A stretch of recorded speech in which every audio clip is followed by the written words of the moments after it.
नमस्कार दोस्तों, हमारी आज की कहानी है जलन। अरे मम्मी, भाभी ने आज जो ये नए झुमके पहन रखे हैं, ये सोने के हैं क्या? मैंने अपनी मम्मी से पूछा। अपनी बेटी रिया की बात सुनकर रिया की मम्मी सोनिया जी बोली, हाँ रिया, ये झुमके सोने के ही हैं। अभी तेरी भाभी की शादी की एनिवर्सरी पर बनवाए हैं। रिया बोली, बड़े सुंदर लग रहे हैं झुमके तो। मम्मी, झुमके भाभी को आपने तो नहीं बनवा कर दिए ना? देखो मम्मी, मेरी शादी होने के बाद आप कितना बदल गई हो। देख रही हूँ सारा प्यार आप भाभी पर उड़ेल रही हो।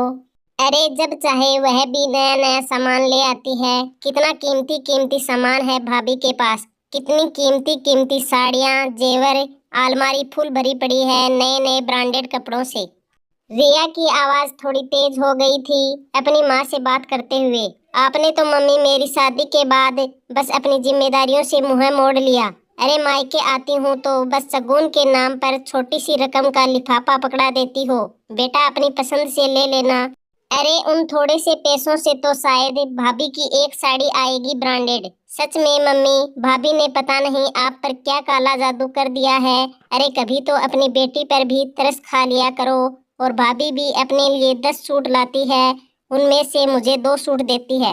बढ़िया मौज हो रही है ऐसा ससुराल पाकर और ऐसी सास पाकर जो अपनी बेटी से कम और अपनी बहू से ज्यादा प्यार करती है। सच में मेरे मायके में तो उल्टी गंगा बह रही है। बहू आए दिन कुछ ना कुछ खरीदती रहती है, अपने महंगे शौक को पूरा कर सकती है और बेटी बेचारी महंगी चीजों के लिए तरसती रहती है। बस क्या जरूरत है भाभी के ऊपर इतना खर्चा करने की? अरे अब आपको अपना घर नजर नहीं आ रहा है क्या?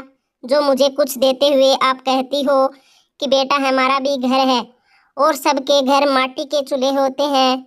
बेटियों को रीत रीत पर दिया हुआ ही अच्छा लगता है। अपनी बेटी की ऐसी भड़काऊ बातें अपनी बहू के प्रति सुनकर सोनिया जी अब गुस्से से तिलमिला उठी थी। उन्होंने अपनी बेटी रिया को जोर से कहा, बस कर रिया, कुछ भी बोले जा रही है। अरे तुझे तेरी भाभी के ये जो महंगे महंगे शौक दिख रहे हैं ना, जिसको वह आए दिन पूरा करती है, उसके लिए उसने दिन रात मेहनत करी है, अपनी पढ़ाई पूरी करी है, अपनी रातों की नींद गवाकर दिन रात एक करके कामयाबी पाई है। अरे आज भी पूरे दिन भर अपनी ड्यूटी को लेकर सजग रहती है, पूरी मेहनत से अपनी ड्यूटी पूरी कर रही है, अपनी काबिलियत के दम पर नौकरी लगी है। मेरी बहू तो भला महंगे शौक क्यों नहीं पूरे करेगी? और सुन, तेरी भाभी के ऊपर हम लोग 1 रुपया भी खर्च नहीं करते। हमारे पास इतने पैसे भी नहीं है, तुझे पता है सब अच्छे से। अरे ये सब चीजें तो तेरी भाभी अपने दम पर पूरा करती है और साथ में हम लोगों की ख्वाहिशों का भी पूरा ध्यान रखती है और साथ में तेरा भी। अब ये तो हो नहीं सकता ना कि वह पूरी की पूरी चीजें तेरे लिए ले आए। अरे तुझे कायदे के साथ ही हर चीज मिल सकती है, अपनी भाभी की चीजों पर नजर ना लगा। रिया कितना बोला था तुझे पढ़ लिख ले ताकि अपने पैरों पर खड़ी हो सके, पर नहीं, तेरा ध्यान तो पढ़ाई लिखाई में था ही नहीं। हमारे बार बार समझाने पर हम पर भी गुस्सा हो जाती थी और बोलती थी, आप लोगों को कोई मतलब नहीं है मेरी पढ़ाई से, मैं देख लूंगी, मेरा आपसे कुछ नहीं मांगूंगी, सब कुछ अपना देख लूंगी, बस सारे दिन रील बनाने पर ध्यान था तेरा। अरे क्या हुआ, रील बनाकर कौन सा तुमने आसमान जीत लिया? कौन सा तेरी समाज में वाह वाही हो गई? अरे जब लड़की कुछ ना करे तो माँ बाप को फिर यही लगता है कि अपनी जिम्मेदारी को पूरा कर दें बस। जब लड़की कैरियर बनाने में अपना मन लगाए, अपने करियर को लेकर ऊंचा सोचे, अपना लक्ष्य बनाए, तो माँ बाप भी फिर अपनी बेटी के साथ कंधे से कंधा मिलाकर खड़े हो जाते हैं और तब तक अपनी बेटी की शादी की बात नहीं करते जब तक बेटी अपने पैरों पर खड़ी ना हो जाए, आर्थिक रूप से सक्षम ना हो जाए, आत्मनिर्भर ना बन जाए, उसके बाद में उसकी शादी की सोचते हैं। तुम्हारे अंदर तो ऐसा कोई जुनून ही नहीं था। मैंने एक दिन तुम्हारी शादी की बात छेड़ी तो तुम भी जैसे तैयार ही बैठी थी। हाँ बोली, माँ कर दो मेरी शादी। हमने लाख समझाया था, बेटा कुछ पहले अपना मुकाम हासिल कर लो, जिंदगी में एक कामयाब इंसान बन जाओ, पर तुमने कहा नहीं, मेरे सारे सपने मेरे पति पूरे कर देंगे, मुझे कोई जरूरत नहीं है नौकरी करने की।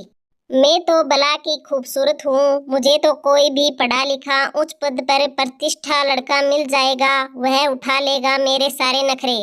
फिर मैं क्यों नौकरी करने की जहमत करूं? सोनिया जी बोली, लो बेटा फिर और क्या था, हो गई तुम्हारी शादी।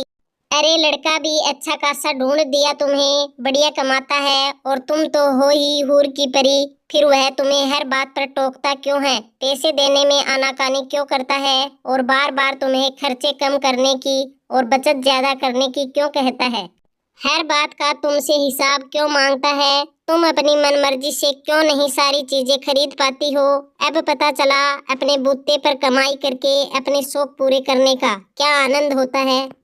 बेटा तभी मैंने कहा था तुमसे शादी करने से पहले आत्मनिर्भर बन जाओ ताकि किसी के आगे हाथ ना फैलाना पड़े। अपनी कमाई का मजा ही कुछ और होता है, आराम से खर्च कर सकते हैं, किसी को हिसाब किताब देने की इतनी जरूरत नहीं पड़ती।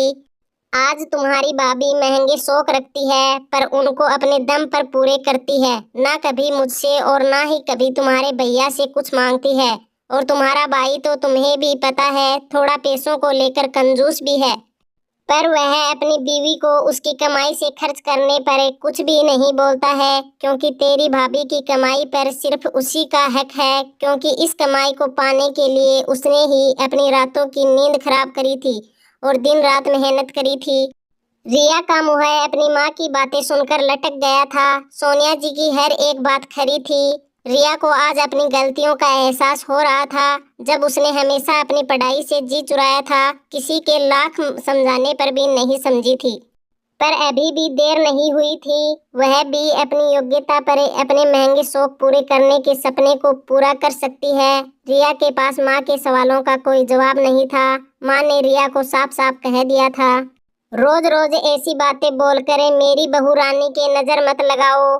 तुम भी अपने आप को अभी भी इस काबिल बना सकती हो, दामाद जी भी तुम्हारा साथ देंगे, पर तुम मेहनत के लिए तैयार हो तब ना। रिया को आज शिक्षा का महत्व समझ में आ गया था। एक शिक्षा ही हमें दूसरों की नजरों में ऊपर उठा सकती है और अपने सपनों को पूरा करा सकती है। धन्यवाद दोस्तों। तो दोस्तों हमारी आज की कहानी कैसी लगी? अगर कहानी पसंद आई है तो लाइक, कमेंट, शेयर और चैनल को सब्सक्राइब जरूर कर लीजिएगा।